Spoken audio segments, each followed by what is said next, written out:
space.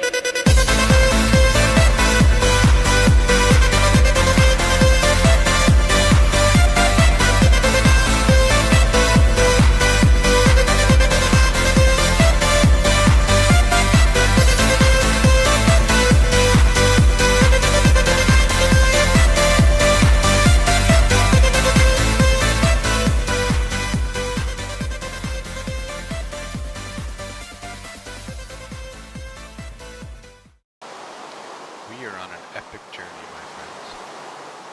Mariners tossed about in the storm, looking, searching for something new, something beautiful. Hello. I'm in a boat. A little ocean, it's actually not far from my base. I just popped in a boat, and I went looking for a place that I could make a second base at. It looks like we're getting into snowy waters here. We've got some ice. This is where the biome is changing. Oh, what is this? What is this? This is my base. This is it. I'm building right here. Yeah. This is sick! Slow down, don't want to break the boat. Okay, cool. No, come back. No, where the fuck are you going? No. Stupid boat. So this place is gonna be really cool. Yeah. I'm going to be building some surface traps here. Some for farm animals, some for hostiles. All sorts of cool stuff, and I needed a place that wasn't near the other players and their building projects, so I could level out a big chunk of land and you know, force the mobs to spawn where I want them, that kind of stuff. But this place is just cool. I think I'm gonna build. Oh, I'm gonna build the floor out of ice. Ooh, a pumpkin! 2 pumpkins! I'm gonna build the floor out of ice. That's gonna be sick. And then I'm gonna... Oh, I can even build on this fucking ocean, this frozen ocean! Oh, lots of pumpkins. Yeah, I'm gonna build the floor out of ice. And maybe I'll build the actual... Make like a castle, build it out of smooth stone. That would look really cool. Okay. I'm gonna explore this. It looks like a really big island. I'm gonna explore this place a little bit more and hopefully be back. Welcome to Drackle Island, population 1. I just threw up a little bit of a shelter here. Nothing fancy.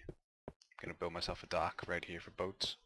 Eventually this will have a minecart system taking me back to my other base, but this is pretty far away. My other base is at, let's see, negative 200x and 560z, I think.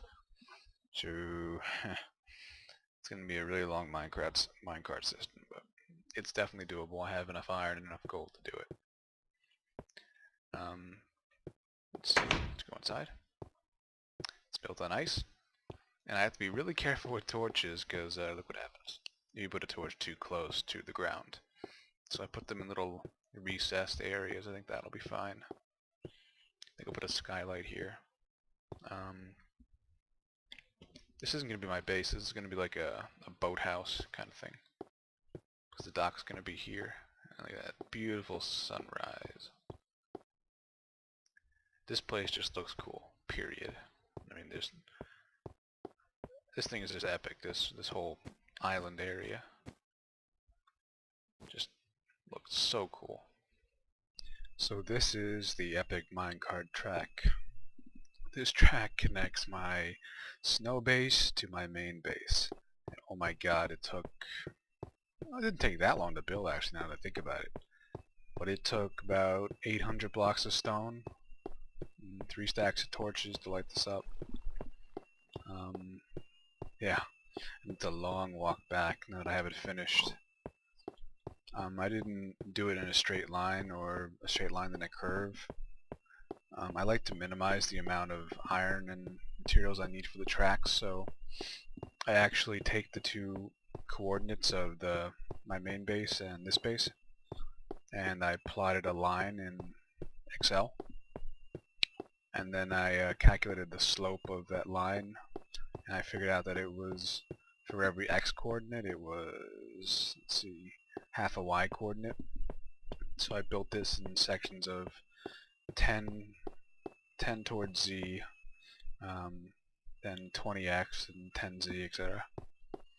That's it makes it look not crappy, but at the same time it saves. It looks pretty cool.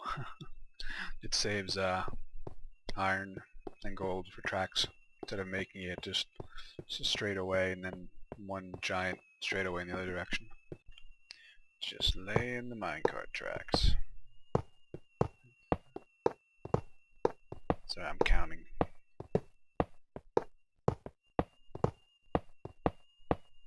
24, 25. I think I want to put the power rails, and if you guys have never seen these before, well, these are normal minecart rails. They're made out of iron and sticks. Obviously, they're for minecarts to travel over. But unless you have the cart needs momentum to move along these, because each of these provides friction, just like in real life. So it's a little bit unrealistic.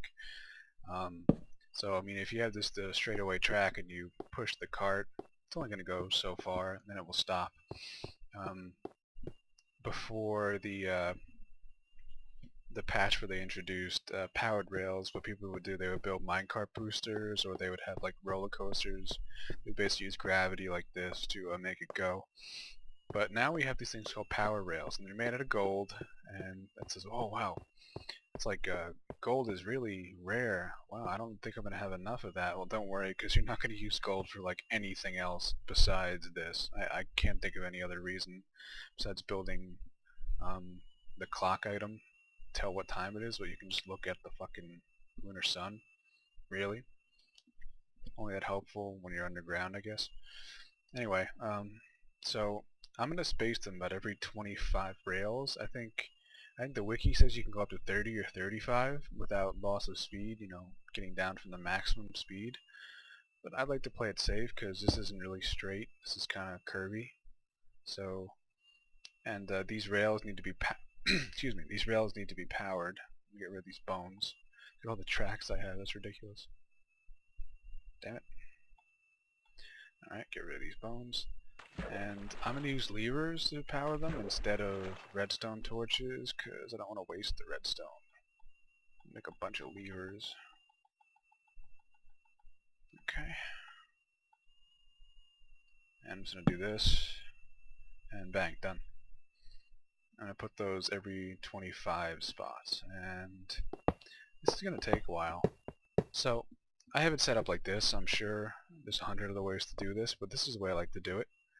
What I want to do here is place a powered rail like so, and then a normal rail like that, and then I place a second power rail like so. Now you're thinking, hey, isn't that going to make it just go, and what happens if it needs to stop, or all those sorts of questions? Well, when a power rail is off, and you can see this is off, if it was on it'd be glowing red. I don't have any levers. It would be glowing red if it was on. And when it's glowing and it's on, when your minecart hits it, it'll boost you forward and speed you up. But when it's off, it'll slow you down. It acts like a brake. That's pretty useful. What's going to happen here is the minecart's going to... Actually, I think I'm going to need some more power rails here to get it up this slope. But what's going to happen is the minecart's going to hit this, it's going to slow down, it's going to come here, and then it's going to hit this second rail, and it's just going to stop completely. It's going to stop on this track, this normal track, so it'll just be sitting here, which is very useful. Because if you just put say a power rail here and put a minecart on it, and then say hit a button to make it go, nothing's going to happen, it's just going to sit there. It needs some forward momentum before it hits the power rail. So this is the way I like to do it. I actually put the minecart right here. Come on. little tricky. There we go. And you can see it just sits there. It won't go, because that's acting as a brake.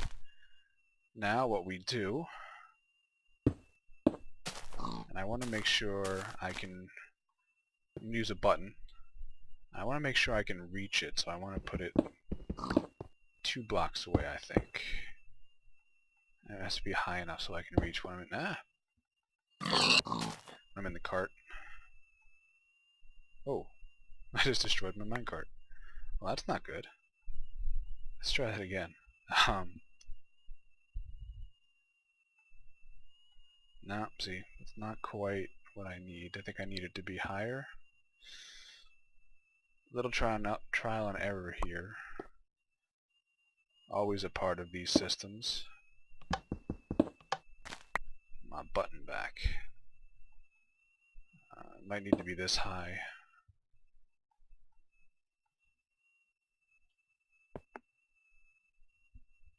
Alright, that's good.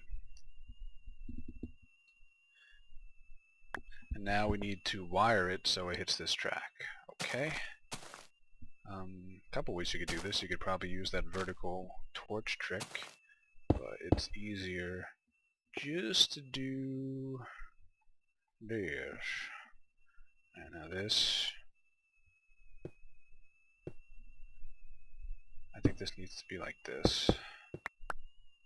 Yeah, that should work. Let's test it. No. We got a problem. I think this needs to be like this. Okay. There we go. Now, let's take a test ride, shall we? But first I want to lay down some power rail for when this is going up.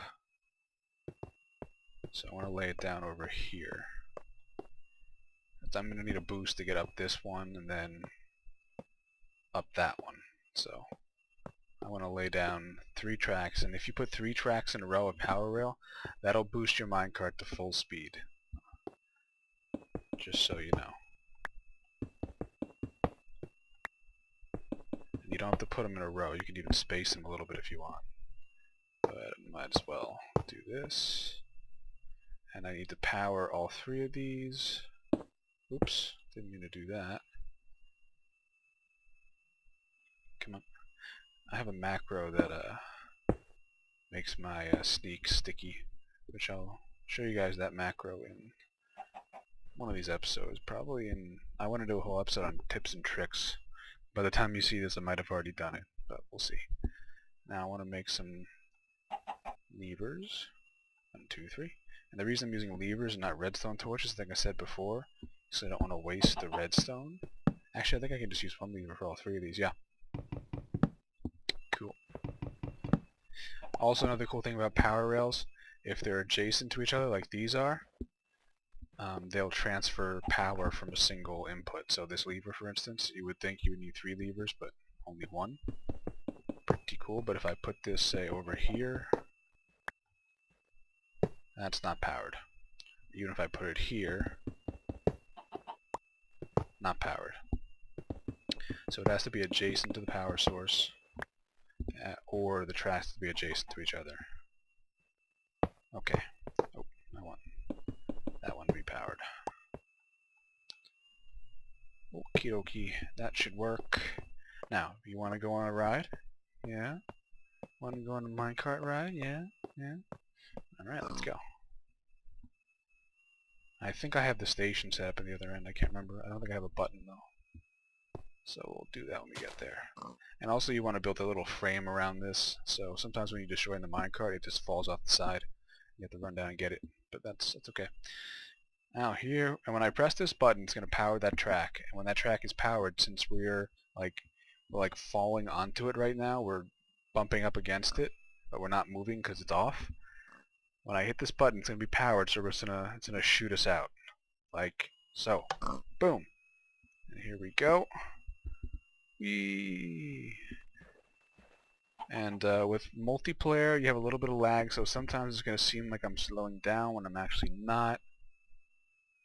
And each of these power rails are boosting me to make sure I retain maximum speed. If you make one of these in single player, you might go a little bit faster. But this is actually pretty solid right now. I'm not getting too much terrible lag. When I built this track last time in the last incarnation of this server, I would like bounce backwards and forwards every time I was in a minecart, and it looked really stupid, but oh well. And this is going to be a little bit of a long trip. I will see you on the other side. And here we are arriving. Whee! And perfect. It hits that one, slows down, and it stops right here. Right where I want it. Awesome. Hello people, and welcome to the location of my snow fortress. Die!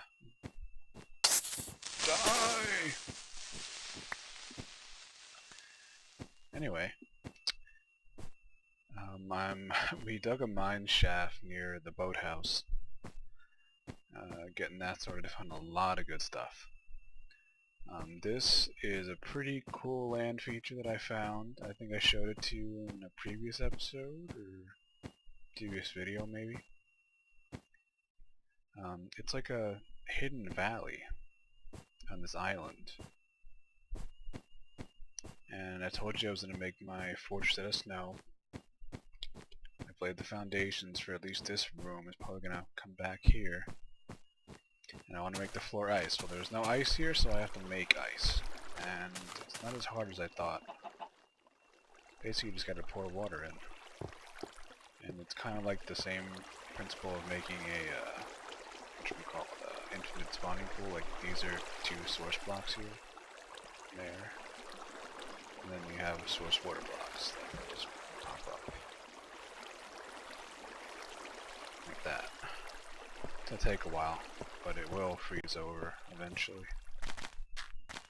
My infinite water pool keeps getting frozen. So I'm literally pouring the foundation for the house. It's kind of cool.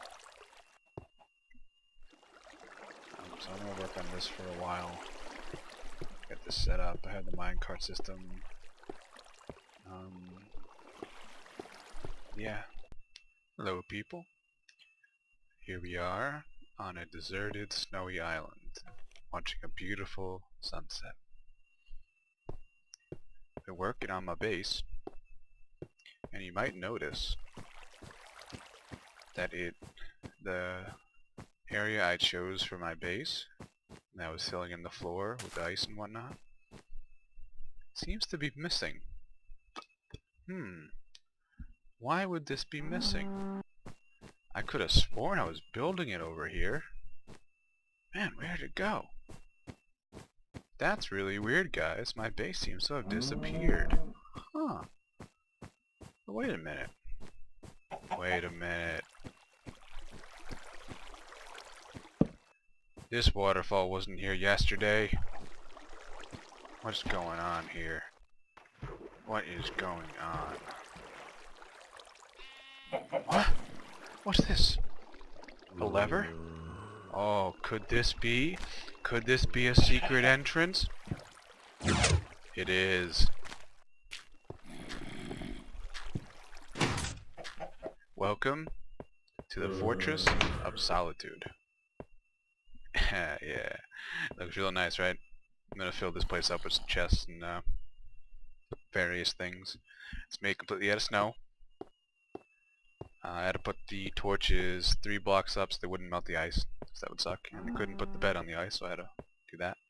And obviously can't put a furnace on the ice, that'll melt. So yeah, it took me a while to get up. But it's pretty cool. You saw on the upside I built it up with dirt, so it's completely hidden.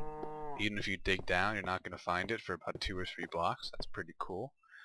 And I leveled out an area back here, which I can use for whatever. Maybe I can extend the house, or I could do some redstone testing, or whatever I want. And it's far away from everyone else, and it's fairly secluded. Krez was wanted to look at my wiring for something, which I'm going to show you in a second. Making sure I have everything I need. I'm going to need more I'll do it later. Now you're wondering, how did I make this secret entrance? And excuse me while I turn the sound down. I apologize because I know the last, especially the Nether episode, was really loud. I didn't realize how loud it was at the gate and everything, so I'm trying to be more conscientious of noise in game. Now, this lever and this lever, these levers, open up a hidden door. And it's pretty simple. I use sticky pistons for the door. They just push the blocks back and forth. And if you want to see the wiring, I have completely hidden it, which I'm proud of. Oh, I glitched. The lever is right on this block here. It runs into this wire and down under the ground into here. Oh snap, what is this? What is this? If you've never seen this before, it's called an XOR gate. XOR. It's short for exclusive OR. Now the levers, both levers come up through the ground here. They run into this gate, and eventually the output goes to these pistons. The other one's hidden behind this block. I have the wire going down there and hitting that piston. Now that doesn't look like it's activated. What's up with that? You know, that really shouldn't activate that piston. I don't know why it does. Interesting. I guess this block is activating both. Anyway, you can see that's the outside. I've covered it. Anyway, what the hell is this thing? Okay, an XOR gate. Basically, it's one of the more advanced gate types in Minecraft, and what it does is it allows me to have the output on when either of the inputs are on, but not when both are on or both are off. What the fuck does that mean? Okay, that'll take a little bit of explanation. So, I've built a little demonstration over here for you guys so you can really understand how this works. Now, let's say I have an iron door. Just for argument's sake, I could have a wood door here or a piston door like I have over there, whatever. This works pretty nicely though, for at least a demonstration, because iron doors need to be activated by redstone anyway. So, most of the time you have an iron door, most people seem to do it with buttons. They put, you know, this here, and then they'll throw a button on here, hit the button, go through, and then have a button on this side too. Problem with that is I hate buttons, because they only have like a second, maybe, of time they're active, so I have to hit it and then run through the door really fast before I close it in my face. I don't like that. So I like to do these doors with levers. But the problem is, whoa, a little bit of lag. The problem is, with levers, is they give a constant power source into the, wow, this lag is bad, into the door. And excuse me, I'm going to stop right now and see if I can fix this lag. Okay, I have no idea what was causing that lag. And we're back. We're back. Now the problem with levers is that it induces a constant flow of power. Well, it opens the door just fine. We go through the door. Now I want to close the door. Uh-oh. Houston, we have a problem. And you can see the problem easily. Regardless of whether this is off or on, this one's still on. So that door's always going to be open. That's a problem. Well now, how the hell do you solve that problem? How do I open an iron door from both sides? And not only open an iron door from both sides, but not have to do it in order. So there are certain ways you could do it. So I put a lever here and some gates and some crap here. When I hit this lever I can go for the door and then hit this lever and it will close it behind me. There's a problem with that. That particular system, if someone came in behind me after this door was shut, they'd have to hit this one to open it and then this one to close it. So that's not good either. I actually tried to reproduce how I did that the first time when I was first learning this. I really can't figure out how I did it. It was like a crazy gate design, but it didn't work, so fuck it. What we actually want to do is create an XOR gate. And this is a pretty complicated gate. So maybe my explanation's not going to be great, but essentially what we want to have happen is whenever we hit an input, say whenever we hit a lever on either side, doesn't matter where we are, we want this door to open. So that is our goal. And how we do that is by creating an XOR gate. Now, a little tricky, actually I want to put this further back so I have more space. This is a little tricky to make, so bear with me if I do it wrong and have to fix something. I always have to look at a reference for this because I do tend to do it wrong from time to time. Okay, I think that'll work. Now we're going to need a bunch of redstone torches here, here, here, here, and here. And I need more. And I do have sticks. I need 2 more redstone torches. So I'm going to want this here. And that is too close. So I want to move the door. Nothing ever works smoothly when you're dealing with redstone, especially things that are complicated though. When I did hook up the door the first time, it worked perfectly the first time. So I guess